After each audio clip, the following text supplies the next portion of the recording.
In nature, animals sometimes have to work together to survive. When they do, it's called a symbiotic relationship. Sometimes these relationships are mutually beneficial. A clownfish protects sea anemone from predators, and in exchange, gets a safe place to live. Flowers rely on bees to spread their pollen, while the bees use the pollen to feed their entire hives. These relationships are being practiced here in Wichita as well, through private-public partnerships.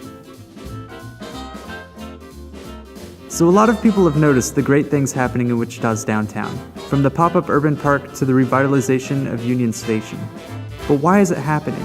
Is it our elected officials or Wichita's private businesses? The truth is found somewhere in the middle. This is Janet Miller, Jason Gregory, and Jeff Fleur.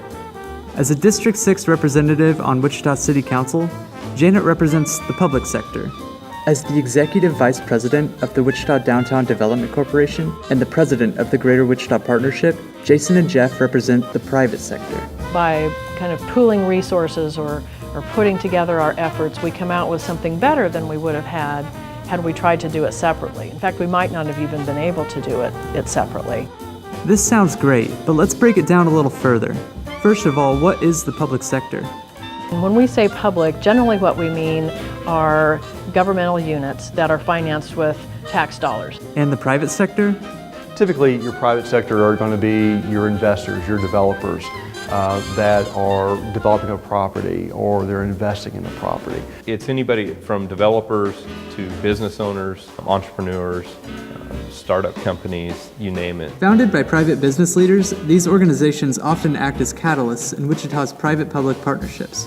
You know, the private sector might come to us with an idea and say, we believe we could make this investment to make this work if we had a public parking garage in this area, or if we had the streets improved in this area. Then we start to explore what kind of public infrastructure might fit in a project. A good example is the parking garage adjacent to the Ambassador Hotel near Douglas and Broadway, a block commonly referred to as Block 1. What really made that possible was that the city agreed to build a public parking garage in that area. But what that did was serve as a catalyst for the new leadership center. That would never have happened. It would never have been on that location had the city not made that commitment.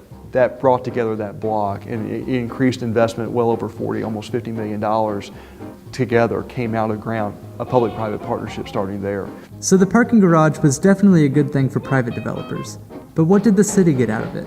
When we have new businesses, we're expanding the tax base, which means that there is more dollars to spend on public services, amenities in Wichita. And the results for everyday Wichitans? Bringing those two sides together means that we can do more to make Wichita a successful place to live, work, and play, and neither one of us have to try to do it all. It takes a village to be successful. There's so much competition today, whether it be for businesses, whether it be for talent.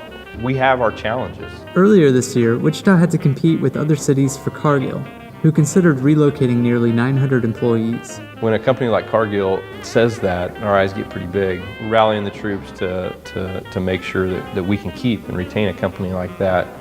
Instead of providing the usual cash incentives, the public sector took a note from the success of Block 1 and agreed to build a public parking garage to benefit not only Cargill, but everyday Wichitans as well.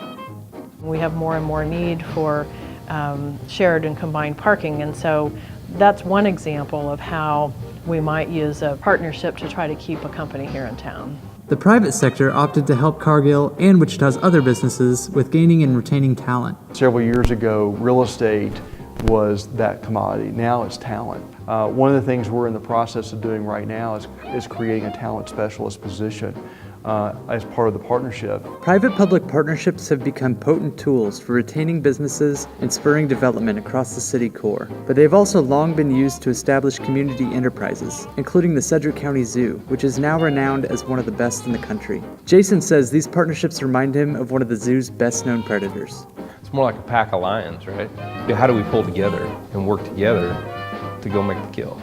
I think we're doing that.